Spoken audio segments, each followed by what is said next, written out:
ça, je peux parler. Le jour où elle me clashait, où elle parlait, où elle allait parler de moi chez Hugo, machin là, les conneries là. Ils ne donnent pas les vues. Elle avait dit un truc du genre, ça fait 20 ans, ou quoi. C'est lui qui me dit derrière, il m'écrit, que demande-lui que ça fait 20 ans, comment, alors que j'étais avec ma compagne depuis, ou c'est combien d'années là.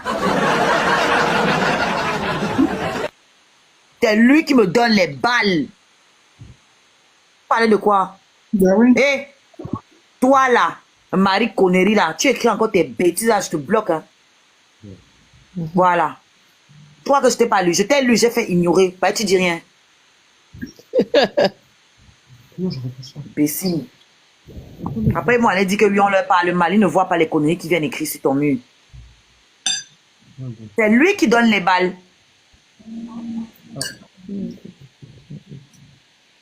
Tu parles de quoi? Ben oui, parce que quand ils disent tout le temps que aussi la mardi, aussi la machin, aussi il n'y en a pas de contenu, mais alors là, c'est toi qui n'as pas de contenu, toi qui passes à flasher et tu encourages les gens à flasher. Lui, il a quel contenu? Venir s'asseoir tous les jours, raconter comment tu couchais avec les femmes de 300 kilos, c'est ça ton contenu? Pour attirer d'autres. Il fonctionne. Quand il vient, il vous raconte la même histoire. Il vient s'asseoir, il commence à vous raconter comment il a été marié à une femme de 300 kilos. Quand il quitte sur ça là, au milieu de la soirée, il commence à vous dire comment lui ne peut pas sortir avec une femme qui n'a pas l'argent. Traduction, tu as 300 kilos, tu as l'argent, moi je suis prêt. C'est ça. Parce que ce sont des cibles fragiles. Les femmes qui sont en surpoids manquent de confiance en elles. Donc, c'est les cibles les plus faciles à manipuler. Mais il t'a précisé que si tu n'as pas l'argent, il ne peut pas sortir avec toi. Donc, si tu n'as pas l'argent, tu ne vas pas venir. Si tu as l'argent, tu vas venir le payer. Parce qu'il sait qu'une femme, normalement, une femme qui a confiance en elle, là, qui est mot, elle va venir te donner l'argent. Pourquoi? Mon frère. Elle va donner pourquoi? Les plus faciles à manipuler là, c'est celles qui n'ont pas confiance en elles. C'est elles qui vont venir donner. Après, il dit quoi? Que l'autre est handicapé. Il a épousé une autre qui était handicapée. Que des profils bizarres. C'est le hasard. Une fois que tu n'as pas confiance en toi, tu vas faire une rencontre de terrain sur ton chemin. Donc voilà. Hein. Parce qu'il n'aime pas les personnes qui ont confiance en elles. Si tu as confiance en toi, tu vas pas trop te plaindre à lui. Donc du coup, quand tu n'as pas confiance en toi, tu te plains trop et il aime ça et ça le nourrit. Non, mais tu deviens dépendante. Hein. Exactement. Tu te fais comprendre que s'il ne te regarde pas, il n'y a personne qui va t'accepter. Il met des mécanismes en place. Moi, il me disait ça, hein, que moi là, après moi là, tu n'auras plus personne. Il m'avait dit ça. Hein. Voilà.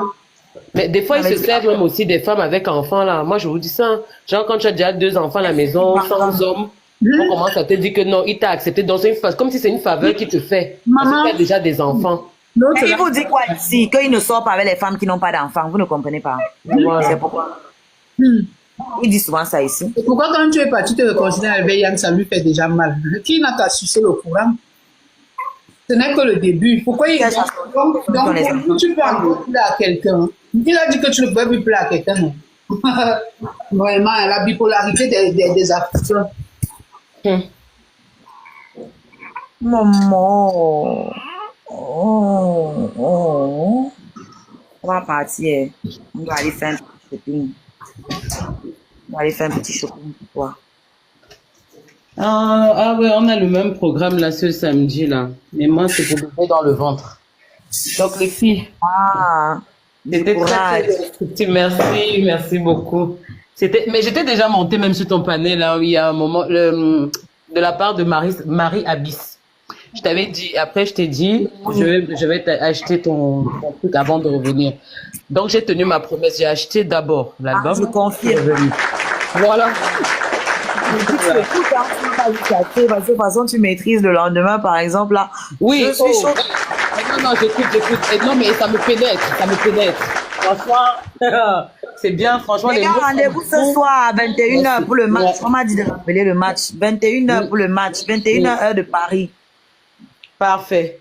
Donc, Je vais sortir avec les plus grands, ils vont m'accompagner. C'est comme ça. Heureusement qu'on a fait des enfants avant les derniers Maman là. avec 15 enfants. Moi-même, c'est ma part qui Oui, va m'accompagner là. maman, il va me tenir. Oui, mon fils, mon aîné a 16 ans, ma deuxième a 11 ans. Donc, j'ai pas de problème.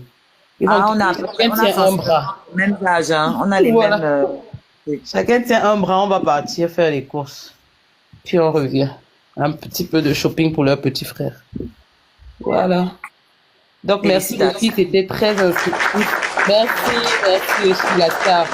Merci. Vraiment beaucoup de courage à toi.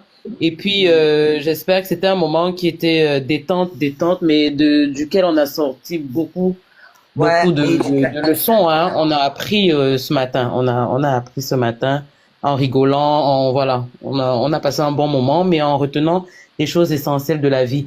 Et j'ai oublié, je voulais intervenir tout à l'heure par rapport à, je crois que c'était Bébé qui en parlait, les femmes au pays. Les femmes, justement, quand une artiste comme Oshiga sort pour dénoncer ce genre de fait, je pense que c'est Bébé, hein, si je me trompe, je m'en excuse, qui vous excusait au pays, disant que bon, là-bas, il n'y a pas de personnes qui puissent vous assister.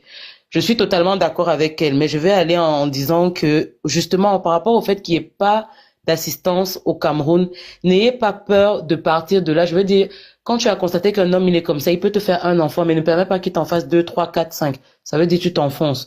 Quand tu peux, prends ton courage à deux mains, femme, et lève-toi par de là. Parce que quand c'est encore un, je pense que tu peux encore essayer de te battre et avec la grâce de Dieu, essayer de t'en sortir.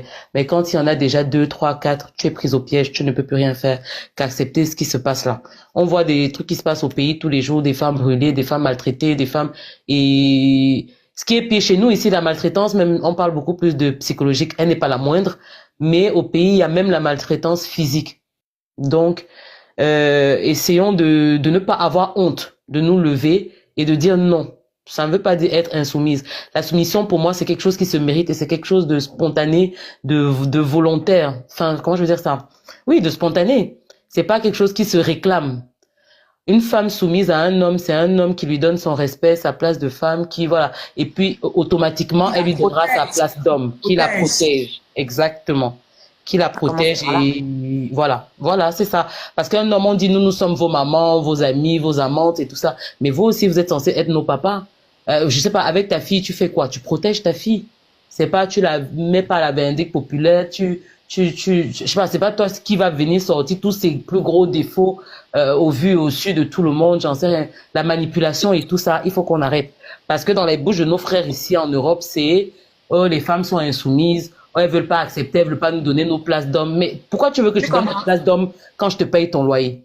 Pourquoi tu veux que mais oui, parce que s'il faut on ne s'arrête que là. Pourquoi tu veux que je te donne ta place d'homme si tu espères venir chez moi manger quand tu ne m'as pas, tu ne sais pas rationner, tu sais pas ce que c'est que de rationner. Pourquoi je te donnerais ta place d'homme quand tu m'as mise enceinte et tu ne sais même pas comment on fait pour accompagner une femme à une visite médicale, comment on fait pour acheter une bouteille d'eau? À quel moment je te donne ta place d'homme en fait?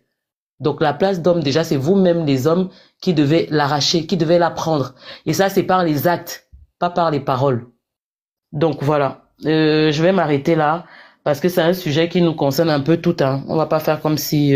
Après, pour celles qui ont la chance d'être avec leurs hommes dans les maisons, des hommes responsables et tout, que le ciel vous garde et que ça continue comme ça. Parce qu'on ne le souhaite à personne. Donc voilà, à chacune sa petite expérience. Je suis de tout cœur avec toi, Oshiga. Et puis j'encourage ta musique. Je n'interviens pas généralement. Je pense que je t'avais dit ça la première fois. Je ne monte pas dans les panels, mais dans celui-ci... Franchement, à chaque fois que tu seras en ligne, si je peux même en bas, je commenterai, je te donnerai toute ma force, toute mon énergie pour que tu puisses avoir gain de cause. En tout cas, tu as gain de cause. La nature même elle-même te donne gain de cause de toute façon. Donc voilà. Merci les filles et bon après-midi. Je m'en vais.